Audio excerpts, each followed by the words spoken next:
Smart to chew on. The Lunchroom on RCI. Monday to Friday, 12:45 to 2 p.m. The Lunchroom. Informative, enlightening, provocative, engaging. The Lunchroom on RCI. Food for thought. The station that gives you, more lunch.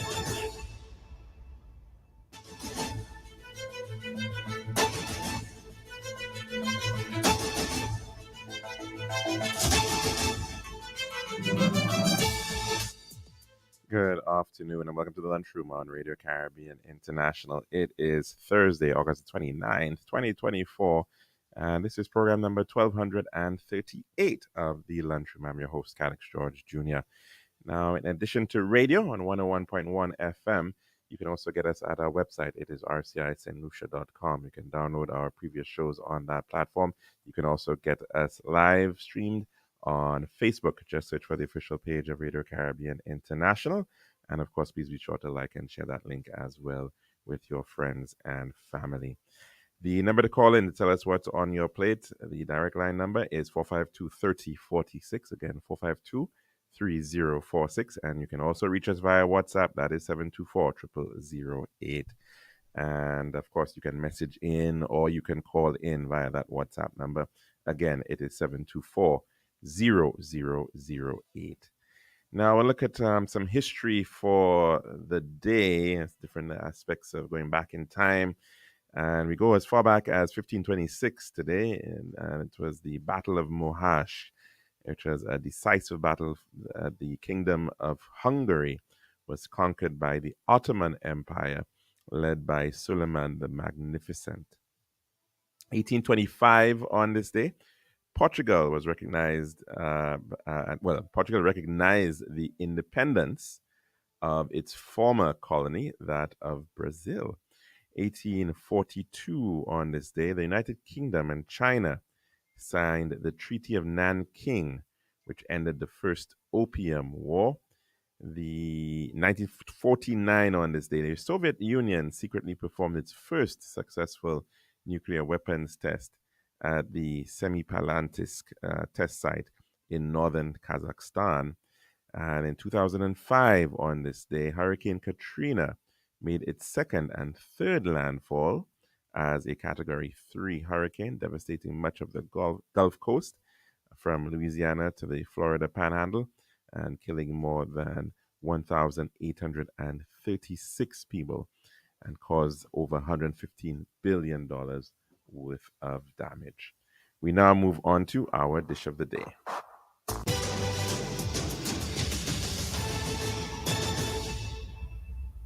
The Daily Dish is brought to you the kind compliments of our good friends at Tiles Plus. One tiles for your home, I see. Bathroom, kitchen, pantry. Need tiles for your balcony. Come down to Tiles Plus, satisfaction guarantee. Tiles Plus, Tiles Plus, Tiles Plus. Because you unbeatable cost. Customer service, A+, need all kind of tiles. Come down to Tiles Plus. We also got gasware and vanity. Books, doors, you'll see. Come down to my nobody. We got the best tiles on island. Trust me. We are located Land Street in Castries, Bosses, Grizzly Lakes, and Flag Street in Beaufort. Telephone number 453-7939. Tiles Plus. Serving now, the Daily Dish. And welcome back to our program here today on the Lunchroom on Radio Caribbean International. And of course, we may have heard yesterday, this morning, and maybe late yesterday evening, the matter of a robbery attempted robbery at one of the island's financial institutions, a bank in the Shock area. And still trying to get the full reports on those matters, of course, and it's a matter that will be investigated by the Royal St. Lucia Police Force. But no doubt about it, there are lots of people asking questions and speculating about what actually occurred.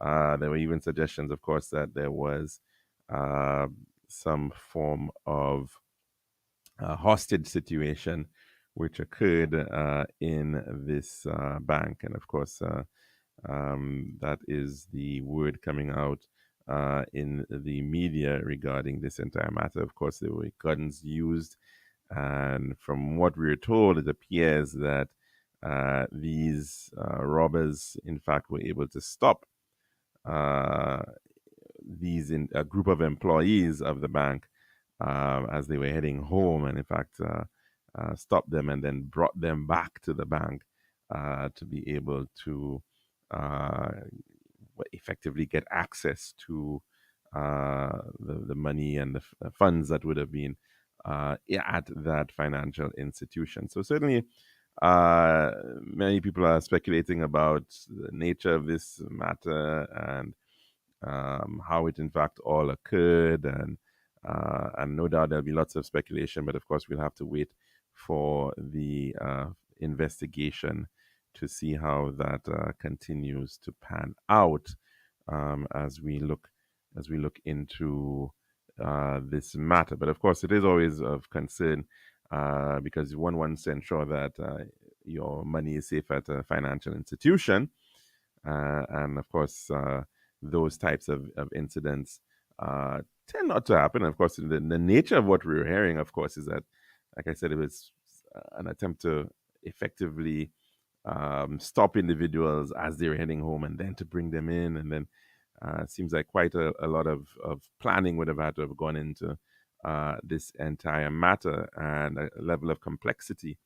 You're talking about the presence of CCTV cameras and what have you, and no doubt, of course, the police force is going to be looking into this very seriously, because it certainly other banks, other financial institutions want to ensure that they are secure, and no doubt the entire public wants to ensure that financial institutions can be properly secured. So we'll have to hear more about that as the weeks go on, hopefully.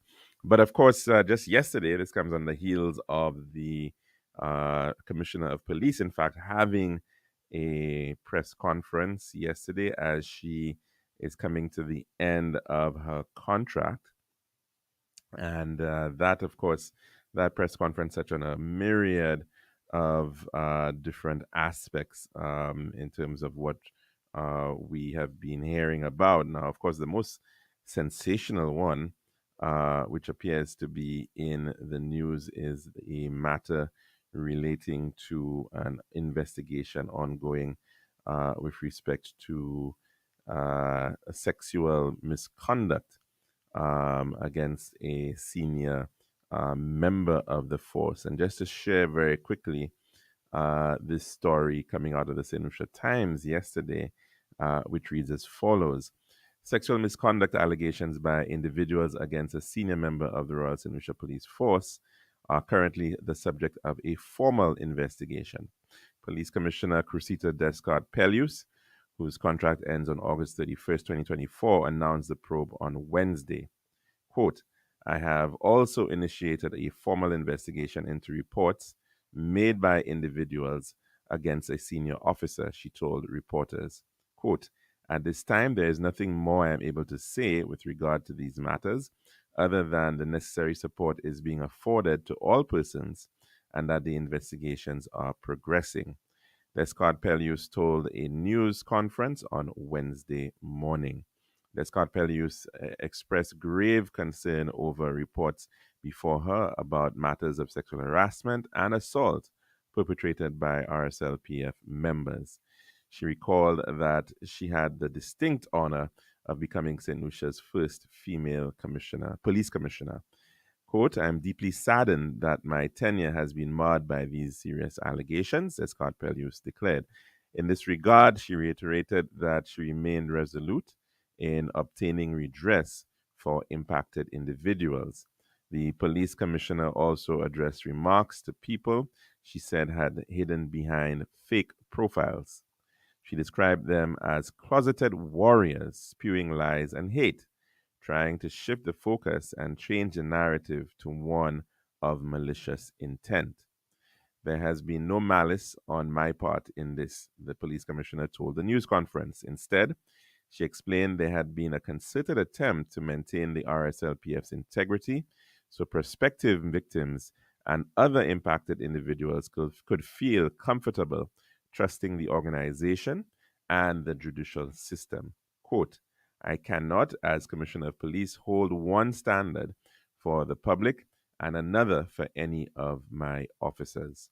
We are all subject to the same measuring stick, Descott Pellew stated. Quote, I have sat and observed attacks on my character, that of my press officer, Sergeant Ann Joseph, and that of the president of the Police Welfare Association, Mr. Cameron Law, she recalled.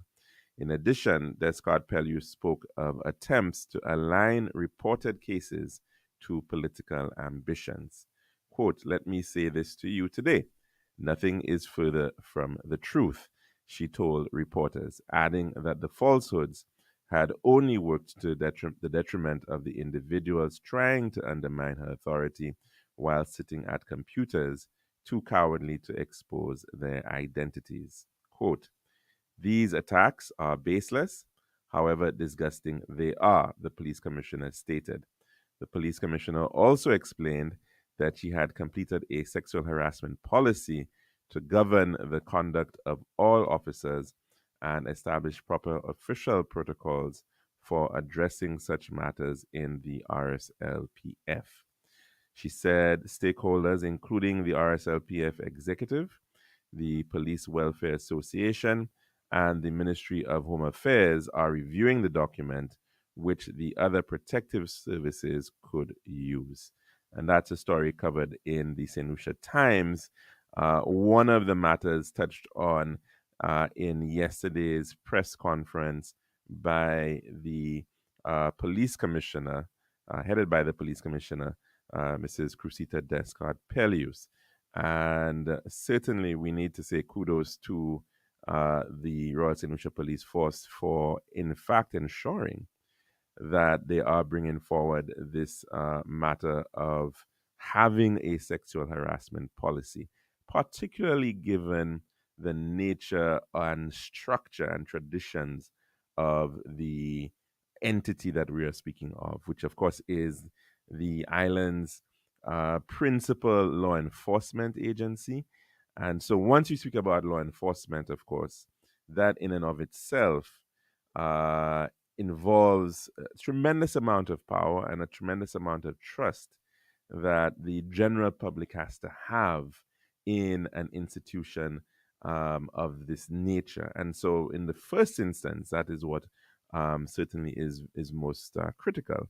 And what is, of course, also very apparent and we've known for a very long time and around the world, there has been this tradition in the disciplined forces, in in armed forces, paramilitary forces.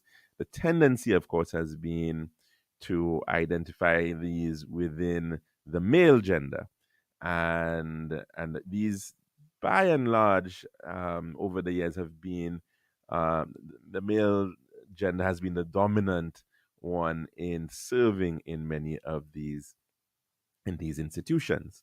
And that, of course, is changing. And we're seeing quite a number of females getting into police forces around the world, into armed services as well, armed forces around the world. And and of course, right here in St. Lucia, we are no different in that regard. But you have to, of course, ensure that in all institutions, all organizations, where individuals on the top may be males and they may very well uh, be in positions of power, and of course they control to some degree even the matter of issues such as human resources and promotions and awards. These things are all, of course, very critical, and we should ensure that individuals are not using any authority or power or abusing that power to, in fact, cause any sort of sexual harm or misconduct. And so it is certainly very, very important that in the case of the Royal St. Lucia Police Force, they do look at this matter as a means, in fact, of ensuring that they can attract more females into the Royal St. Lucia Police Force. And of course, this is a trend that we're seeing a lot across a number of professional areas, and the same certainly needs to exists in terms of the Royal St. Lucia Police Force. So these matters of sexual misconduct, of course, have to be taken very seriously, and the police do need to go through the due process to ensure that this is actually dealt with. And of course, it goes both ways, because you can actually have females, in fact, abusing or using certain things in a very malicious way as well. We've seen that occur over the years. We've seen instances of that where individuals effectively call wolf or create smoke to create the impression that there's some sort of fire when there is not. And so that is also the reality of it. And that's why, of course, there has to be due process in all these situations to ensure that this is dealt with fairly, and that no side is abusing another in such situations. So certainly, we do hope that this matter is dealt with very, very carefully. And of course, as with all matters involving sexual harassment under our legislation, there is a degree of confidentiality that is dealt with in such matters. Of course, you are dealing with very sensitive matters that potentially may involve or have impacts on families and what have you. And so, of course, there has to be a degree of sensitivity in dealing with all such matters. And so, of course, no doubt that would be contained, I imagine, within the processes of the Royal St. Lucia Police Force to ensure that this is, of course, done, and it is, in fact, enshrined in our legislation as well. And so, certainly, very, very important.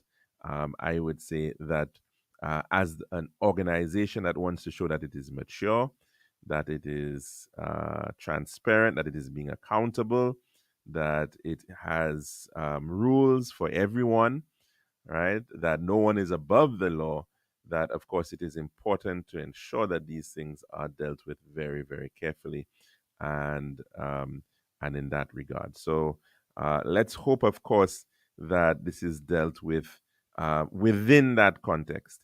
Unfortunately, of course, we do know that there is a desire to try to create a sort of a propaganda in some instances, or to create or malign other individuals. And this goes on all sides, because we know the nature of our population. We know that we love sensationalism. We adore this idea that, that there's some sort of political aspect to it as well. And so that aspect has to also come in. But of course, the Royal St. Lucia Police Force has to be independent and has to be seen to be independent. And in fact, it has to ensure that it is, in fact, independent when it is dealing with its matters, and cannot afford to have politicization being brought forward in such an institution, because that can be very worrying on all sides, whether it's red or yellow. And then people will then begin accusing, well, is this police officer acting in a particular manner against me because he is of another political side or tribe or whatnot? And that certainly is never very healthy at all. And so this is really, really why it is very important that the Royal St. Lucia Police Force, effectively part of this system of law enforcement, it has to interact with the judiciary. It has to bring forward matters impartially and fairly. And in doing so, that means that it has to do so in every sense, so that it cannot be that there can be any discrimination towards a member of the public on the basis of gender, on the basis of sexuality, on the basis of religion, on the basis of politics, on the basis of socioeconomic standing, on the basis of nationality. So there's no space within the law for discrimination. and that is really, really very important. We've seen far too many instances where groups have been aggrieved. They believe that they are not being treated fairly because of some form of discrimination. People sometimes feel that way. They're not being treated fairly by law enforcement because they're coming from a certain area, or because they look a certain way, or because they speak a certain language. All of these things we have to certainly say no to in terms of the role of the law and the application of the law, and those individuals who have to enforce the law certainly cannot be seen in any way to be acting in a political manner. And furthermore, and this is why there has to be separation of powers within a government, because it also cannot be seen, or should never be seen, that in the perception of people's minds, that the police are acting on the basis of some sort of order coming from a politician in that sense, right? And the person is not acting as as an individual who is serving the country and everybody, but a person acting in terms of their own political interests. So political interests, personal interests, have no standing and should certainly not in any way be brought into agencies in particular, such as the Royal St. Lucia Police Force and law enforcement on a whole. So let us hope that this matter is dealt with, and of course that there is a good standard being brought forward in that respect. In just a bit, we're also going to touch on the matter of another release coming out of that, and it was an update on the statistics thus far for the year 2024. Some interesting data coming out of the Royal St. Lucia Police Force as well. But we're going to end our dish of the day at this time to take in our weather report. This has been the Daily Dish.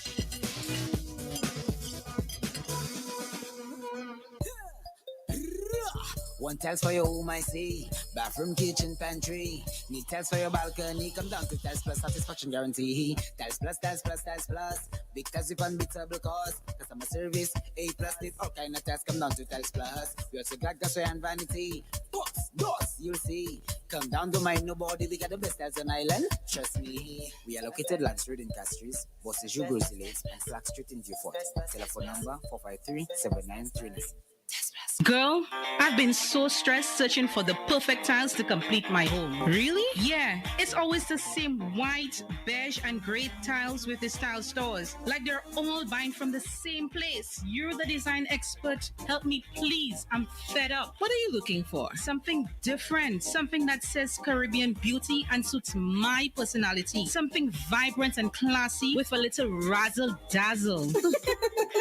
Okay, Ms. Razzle Dazzle, I know just the place. Island Style Tile and Bath, they're my #1 store for everything tile. And with their new In Living Color collection, you'll find the most gorgeous styles to give you that splash of Caribbean flair you're looking for. That sounds perfect. I'll even take you myself and throw in a free design consultation. I'll never say no to that, sis. I can't afford you anyway. Visit our Island Style showrooms in Castries, Rodney Bay, and Viewfort, or call 450-452 or 453 Tile. We'll help bring your vision to life in living color.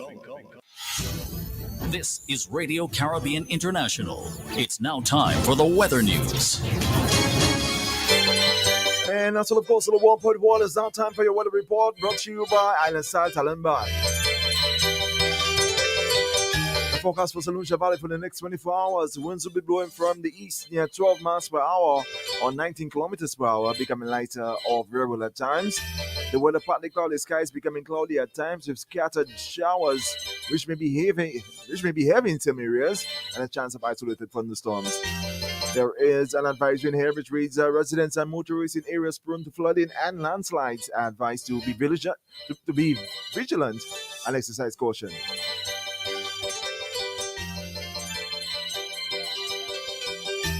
The forecast for the Lesser Antilles, partly cloudy to cloudy with scattered showers and isolated thunderstorms.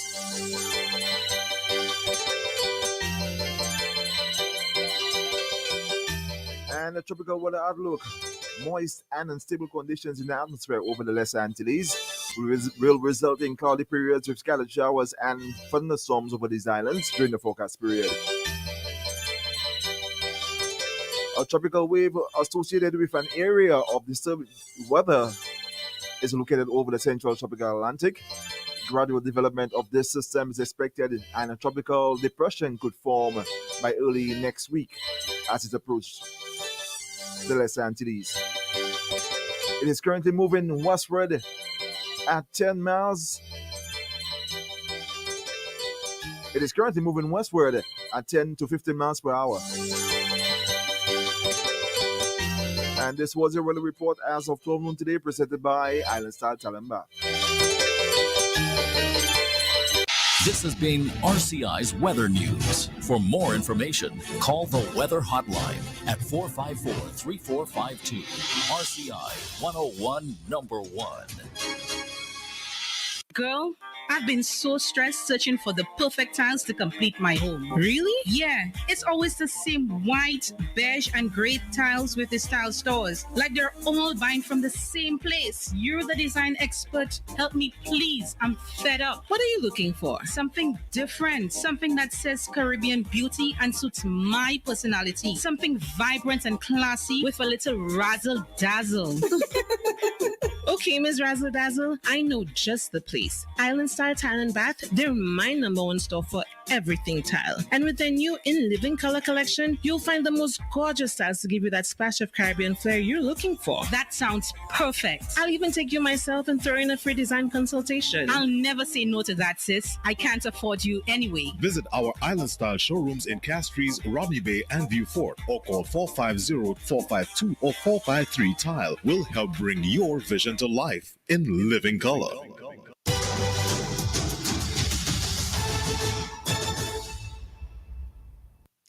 And welcome back to the lunchroom here at Radio Caribbean International. Of course, the number to call in to tell us what's on your plate today, it is 452-3046. Again, 452-3046.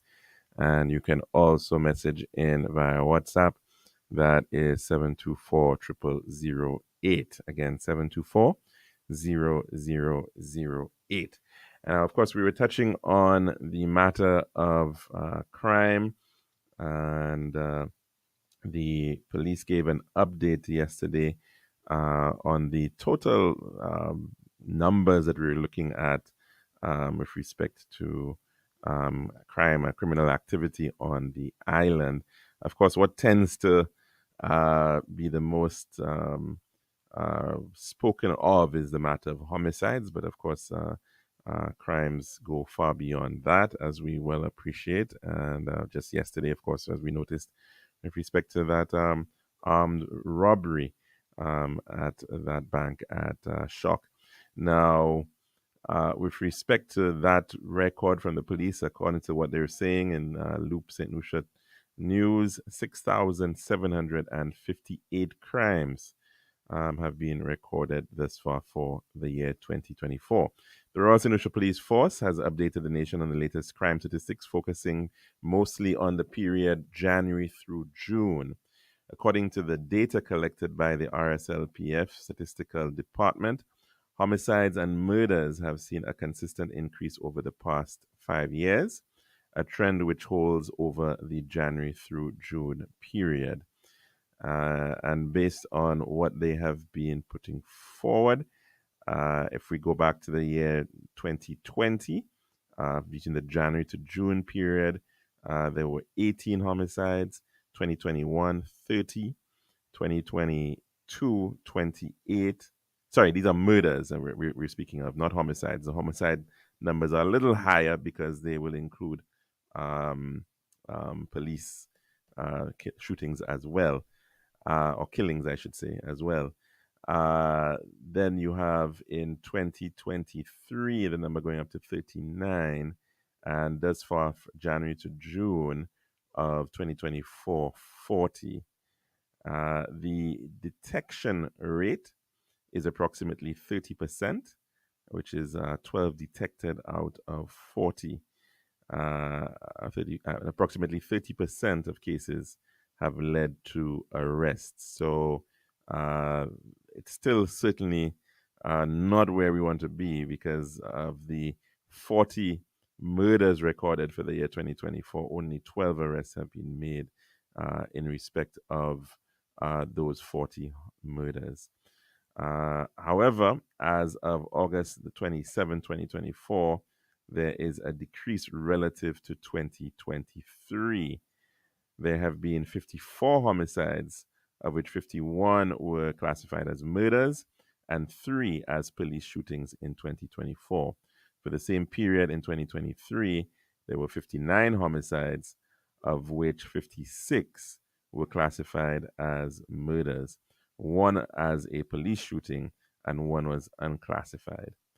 Corporal Mervyn Robinson, addressing the public, revealed that a total of 6,758 crimes have been reported across the country from January through June 2024, with the Southern Division accounting for the majority of incidents. And the police gave, again, some data, some tables to show, some graphs as well, graphs to show what that looks like in terms of the 5-year comparison in terms of crime. And based on what they're suggesting, effectively, there's in fact a decrease in overall in the overall crime burden in the country. So we look back to 2020, there were 9,465 offenses. In 2021, it came down a bit to 9,121. It went back up a little bit in 2022 to 9,857. Then it fell in 2023 to 8,480. And then, again, this is for the January to June period that it's comparing. And then in 2024, for that January to June period, that number has actually gone down to 6,758. So relative to certainly the peak being 2022, and even if you go back to as far as 2020, we've seen a pretty marked decline in the overall number of cases of offenses being recorded. The police defined 3 categories of cases. Reported cases are defined as every criminal incident reported to the police and recorded in the police crime management database. Accepted cases are defined as incidents reported to the police where an assessment is made during the initial process and the reported case is of a criminal nature and there is a likelihood that it is true and it is therefore accepted for investigation or inquiry. Detected cases are defined as criminal incidents reported to the police where investigations have been completed. These include cases where 1, a suspect or suspects have been arrested and charged, warrant of arrest has been issued, a warning has been issued, a virtual complainant has requested no further investigations, or cases were found as being false. So again, in terms of the overall spread, if we look at the accepted cases, which we just mentioned over the years, and of course for this January to June period of 2024, it was 6,758 cases in total, and of that 6,758, 3,835 of them were in fact detected. And remember what we said as being detected, there was some level of conclusion, so to speak, in respect of that case or those cases. So as of January to June, that period for 2024, the detection rate works out to be about 57%, 56.7%. Just to go back to that story in loop, from 2023 to 2024, the number of accepted cases decreased by 20%, while detected cases saw a reduction of 16%. Despite the declines, the detection rate for 2024 remains strong at 57%. The division of distribution for the year 2024 shows that the Southern Division recorded the highest number of cases accounting for 47% of total incidents. The Central Division followed with 28%, and the Northern Division made up 25% of the total number of cases, Corporal Robinson reported. Contrary to popular belief, Corporal Robinson clarified that serious offenses did not constitute the majority of reported crimes this year. Crimes against persons accounted for 19% of total crimes, while offenses against property made up 20%. Summary offenses dominated the categories, representing 54% of the total 6,758 incidents.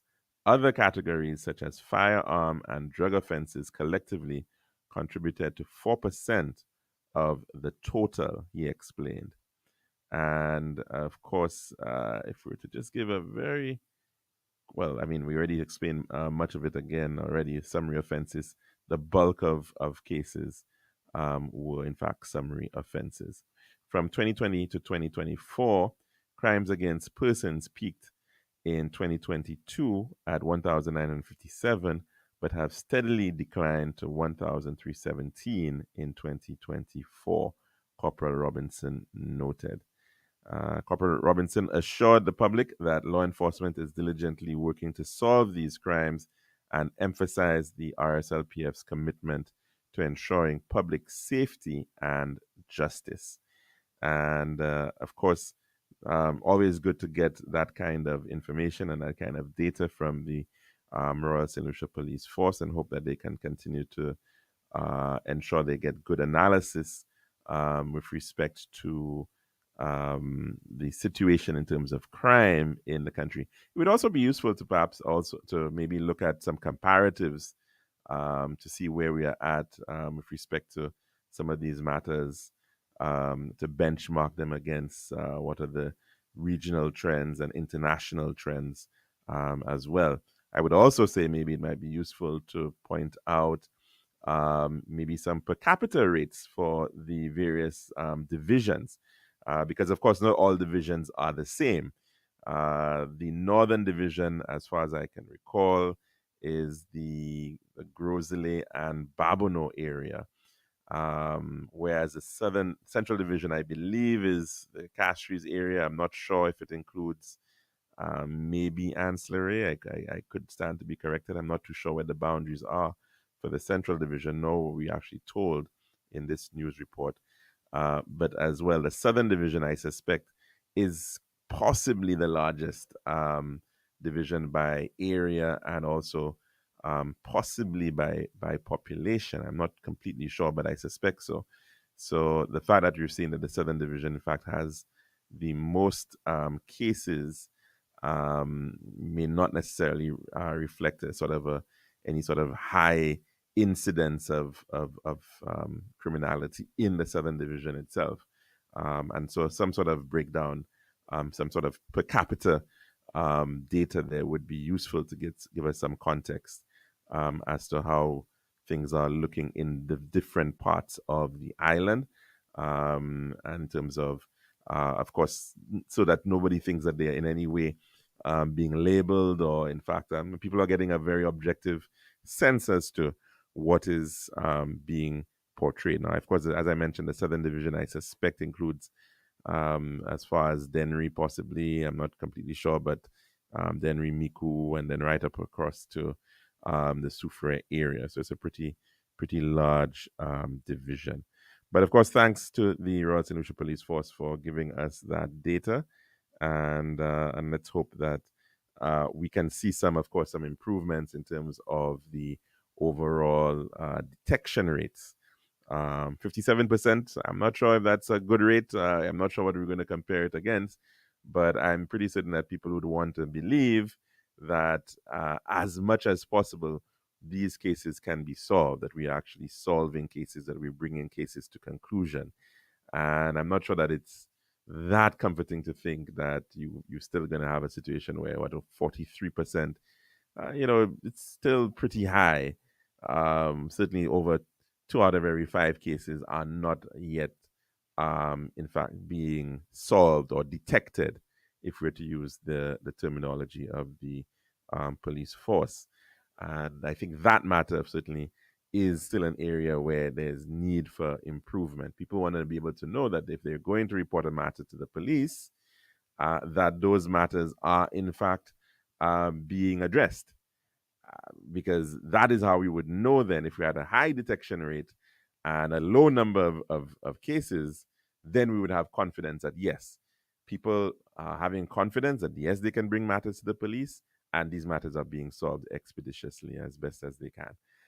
Because we would not want to think, for instance, that we're seeing declines in the number of cases being reported, but then is it because people are not reporting cases? Could be some of that too. We don't know if people don't have confidence in the force, then very well may decide that they won't report cases. So that's the other aspect of it that that deals in terms of the overall confidence that individuals have to have in the police force. But if we are to just look at those numbers on that basis alone, that it appears that overall we're seeing some reduction in the crime burden in the country. But unfortunately, we are still seeing far too many of these very serious crimes, albeit, yes, it's perhaps a very small percentage of the total, but it certainly does not overall help in terms of, because these are the sensational ones, the homicides. And of course, we do hope that we can see some level of a decline in respect of homicides in our country. Just very quickly to note, though, that although those are the figures we can get from the police, which are the actuals, when we actually look at the numbers coming out of the census, it does appear that there's a bit of a gap in the census data, because it doesn't quite show the extent of crimes that have in fact been reported in total. And I find that's a little interesting. That of course it's on the basis of households that they look at, and so that might be one of the reasons why. But then you're not seeing the extent of criminal activity coming out of the census data on a whole. It is picking up things like suggestions that, for instance, in that census year, 38 households were impacted by homicides. We have 16 households being impacted by attempted rape. Rape being impacted by 97 households reporting that they were impacted by rape. Theft of crops, predial larceny, effectively, 14 households reporting that. I suspect that figure is far, far higher than that, but persons maybe did not even remember that they may have been victims of predial larceny, perhaps. Threats, 146 persons reported that they were impacted, or households, I should say, were impacted by threats. Physical assault, 186. Cyberbullying, 28. Being deceived, 30. Theft of money or from bank cards or from the bank, 17. And of course, that's becoming far more common these days in terms of credit card theft and what have you. Entering homes, attempted theft. Only 8 persons in this instance of households were reporting that. Theft by using with weapons, 28. Theft from entering home and no theft, and the use of weapon, 5. And I suspect these are where we're seeing some of the underreporting of some of these cases. Theft of personal items while away, 253. And of course, there are a number of theft cases that are brought forward. There are a couple others there. Theft of motor vehicle parts, 100. And theft of motor vehicles, 138. And again, if we were to look at that number, and they actually give you in the census a breakdown by the district, and it appears there that certainly Castries is where you have the highest number of those crimes being reported. But again, like I said, this is just data that was collected by the census. There may be certainly a number of gaps in regard to that. And of course, the police are the ones who actually keep records of the actual cases that they have actually being collected. So perhaps we can say that we should certainly have a very great confidence in that. But there should certainly be um, some overlap or some correlation between that data. So let's hope that that continues to be addressed, as the matter of crime certainly remains a very major one for lots of individuals. We do know the impact that can have in terms of business, in terms of people having confidence to be able to go out at night and to walk the streets safely, or to transact business.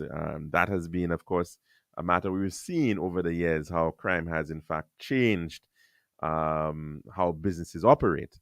Of course, there's a lot more emphasis on terms of putting in the infrastructure to secure premises, the CCTV, not depending solely on the watchmen and security officers, but certainly in that aspect as well. We've seen quite a lot of a rise in the use of CCTV, which is certainly very good. And hopefully we can see that continuing to assist in terms of, perhaps that's one of the reasons why we're seeing some of the reductions in the overall crime burden in some of these areas. And so we're in fact seeing some sense that overall there is perhaps, or it could also be the fact that you may have possibly better economic situation might be also driving this matter in terms of a reduction in the crime burden. But really, it has to be analyzed very, very carefully in terms of what are the crimes and what are perhaps some of the things that we are, in fact, doing right in terms of criminal activity and trying to curb crime in this country. And hopefully to see a continuing of that downward trend with respect to the matter of crime. So quite often the Royal St. Lucia Police Force gets a pretty bad rap, and a lot of it is being judged on the basis of these very, very sensational and unfortunate situations with respect to homicides in this country. And perhaps they are not getting the benefit of the total impact that they actually are having in terms of crime. Some people may argue that they're not seeing an improvement on the roads, however, and maybe there are some areas definitely that we need to see some better enforcement, particularly in terms of traffic management. And we're seeing sometimes lots of offenses that are going, and we've got to wonder, well, what's going on there in terms of maybe the types of, from the lights that people are utilizing, which are sometimes way too bright and glaring on the roads, makes it very difficult for some people to drive at night. The racing on the roads and the high speeds that we see individuals engaging in. The unfortunate situation where we have a lot of motorcyclists not using the proper headgear and other safety gear that is required. And so we definitely do have some areas where we do need to begin looking at seeing where we can tighten the issues of law enforcement. And the rules of the road, I think, are one of those areas where I think a lot of individuals are perhaps going to be clamoring and asking for improvement. And quite recently, we saw a bit of a furor by some individuals, of course, on the matter of insurance prices and insurance premiums, those insurance premiums going up for vehicles. And many of the insurance companies are saying that they're being left with no choice but to do so because of the rising number of effectively very devastating or catastrophic accidents, motor vehicle accidents, which are placing a tremendous effect, cost effectively on those insurance companies. And of course, we know the reality of it. You're paying a premium, which is a small amount of the overall value of that vehicle, on the basis that if in fact you have an incident, that you will in fact be able to be covered. But if more and more people are having incidents, and of course it means that a lot more money has to be doled out by insurance companies, and they of course are going to want to be increasing their premiums in that regard. But let's take in a call before we end our program. Good afternoon and welcome to the lunchroom. What's on your plate today?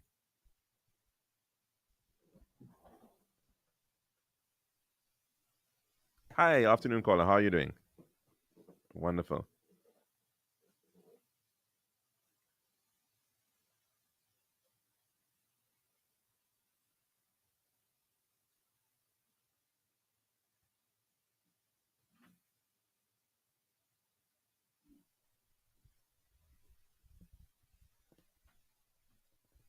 Mm.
Well, yes, and of course, CIP has been a topical matter for quite some time, and we've always said that in the case of CIP, it is very, very important to have transparency with respect to CIP, because you're dealing with money, you're dealing with large sums of money, and you're dealing with what has always been a very sensitive issue, right? That is that of the sale of passports. People take this thing, it's citizenship, right? It's your pride, it's your identity, it's part of your identity, right? And you, of course, have to see it from that context. So people will always be very much concerned about it. And furthermore, we've seen lots of allegations made across many different jurisdictions with respect to the management of CIP. I mean, so it requires a lot of transparency. There is transparency that is in the legislation, that it's important that the authorities ensure that that is done. So whatever reports have to be brought forward, they need to ensure that those reports are brought forward in a timely manner. The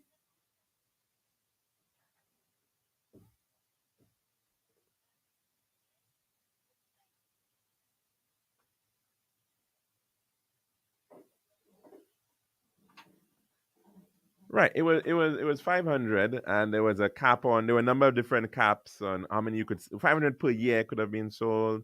The price was, I think, what, 250,000 a minimum, or was it 300 or even more? 300,000. And but I've heard that, and then the thing about it is that you see, and again, all governments will. I mean, it having this back and forth over that matter is I think a little bit.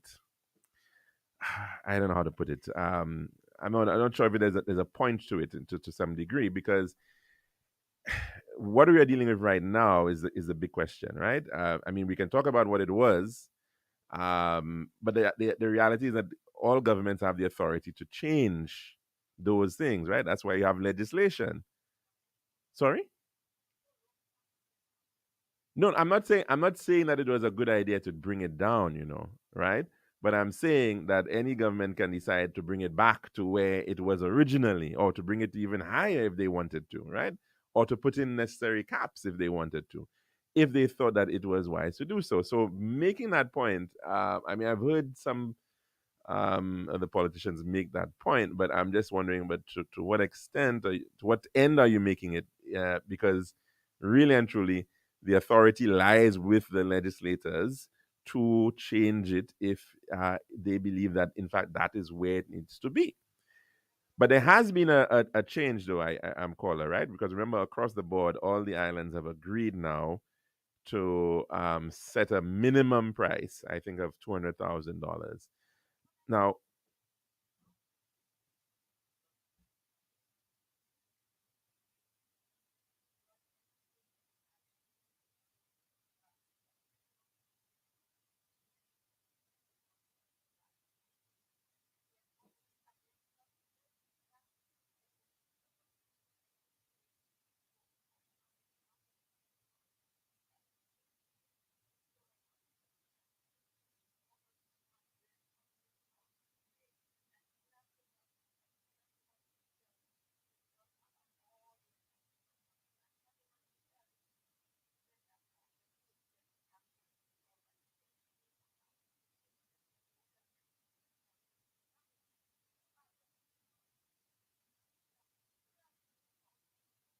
yeah, well, of course, that is clearly a level of duplicity on the part of the leader of the opposition, and we know clearly that his whole history with respect to this whole CIP thing has not been good either, because the whole situation with range, for instance, I mean, that was an approved project, and then they ended up having to. The government had to pay out range because they had promised certain monies. Their monies were collected by range, and they couldn't get the monies when they required it for the investment. So, and I also want to point out, and this is a very important point, caller, that it's a matter of the escrows, right? There's a little bit of a confusion sometimes as to this whole matter of escrow. There are effectively two sets of funds. There's money that is collected by the state that goes directly to the state. It doesn't really go to the consolidated fund, but it goes into collected by CIP, and then it's supposed to be put into the National Economic Fund, right? Those are through donations and what have you. But the real essence of the CIP is really funds that are supposed to be collected to go into private investments, right? Let's remember that private investments. So these companies are being allowed to go out and have gain passports or sell citizenship effectively, so that they can raise funds to invest in St. Lucia. And those funds are put into escrow accounts, right? Which they can draw down on, but which the government has oversight of. So the government, right, over those escrow accounts. And that's why the escrow accounts are very, very, very important. So, well, that's a whole other matter of right. And I don't think it's a comfortable situation to have an escrow account in China, because these are funds which are supposed to be spent in St. Lucia. These are funds earmarked to be spent in St. Lucia for investments in St. Lucia.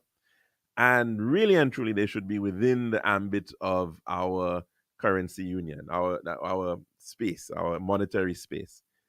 And so, but there has to be good oversight over those escrow accounts, right? And I do believe, in my personal opinion, I don't know what the legislation says, but I think that there has to be accountability on those accounts, right, by the state, because these are funds being effectively gathered by the state. The state is leveraging its citizenship, the right to citizenship, so that those companies can get investment, right? So it should not be in any way, in my view, hidden or placed somewhere else. Very, very critical. That's where the bulk of the funds of CIP will in fact end up, Yeah. right? For private investment. And we need to ensure that that private investment in fact happens, right? It happens in St. Lucia. It happens where it's supposed to be happening. What about the GSH own? Oh, well, that's a whole other matter, call. I don't even know, but we're gonna have to. You need to call back. You need to call a little earlier, call. So we're way over time already. So hopefully you can. Okay, very good then. Well, thanks for that, though. But we'll talk about that maybe tomorrow then, a little bit more. Take care. Have a good one. And that's the time we have today here at the lunchroom. Hope you can join us tomorrow, Friday. It's Fête La Oz. I hope you can take that in as well. Hopefully, we can still have that program. Hopefully, we won't be having too much fun down at the Derek Walcott Square. Have a good one.